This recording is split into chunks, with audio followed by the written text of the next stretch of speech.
tell you, it's our privilege now to bring you some happy news, a miracle playing out in northern Thailand. After 9 days of frantic searching through dark, flooded caves, you are looking now at brand new video just into CNN. These are the first images of those boys inside the cave.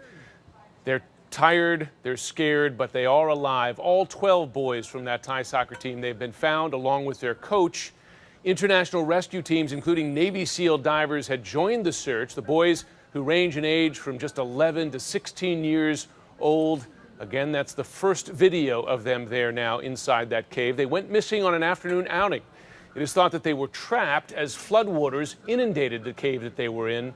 They are now undergoing medical evaluations. To be clear, they haven't been brought out of the cave yet. That's still going to take a lot of work, but they are alive. They are receiving care, and they are seeing doctors. I want to bring in now Butch Hendrick. He's a rescue diver. He's president and founder of Lifeguard Systems. Butch, thank you for joining us. You got a lot of experience here. I know you've been developing rescue procedures for rescues just like this one. I mean, these guys, they were 2 miles into this cave system, obviously under threat from the water. I understand that they're now pumping out 1.6 million liters an hour just to make rescue possible. How hard was it getting to these kids, and how much danger were they in there? Just getting to the boys would have been incredibly dangerous because the majority of the individuals going in, like the SEAL team, are not trained for that type of a mission. If you could think of taking a glass cup of coffee and trying to look through it, that's the minimum how that water was after the flood. They couldn't see where they were going. So there wasn't a standard, get in the water and look where I'm going to the next location.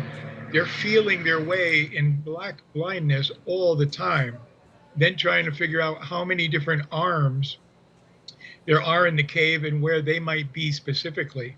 They've also got to work on extreme time windows. We think of 1/3 of air in, 1/3 out, and 1/3 left for emergencies. So when we look at that, they would have been bringing tanks in so they could continue to get forward. It was just simply a monumental project. Sure. You have these boys in there, they're teenagers, some as young as 11 years old. How would they have been able to survive in there for 9 days? There's a lot of water. I mean, the kind of water you describe, I don't know how drinkable that is, but how would they have been able to make it for that long? They would not, in my opinion, they would not have been able to drink that water. Any fluids they had, they brought in with them. They had to be extremely hypothermic, dehydrated, and obviously starving at some point.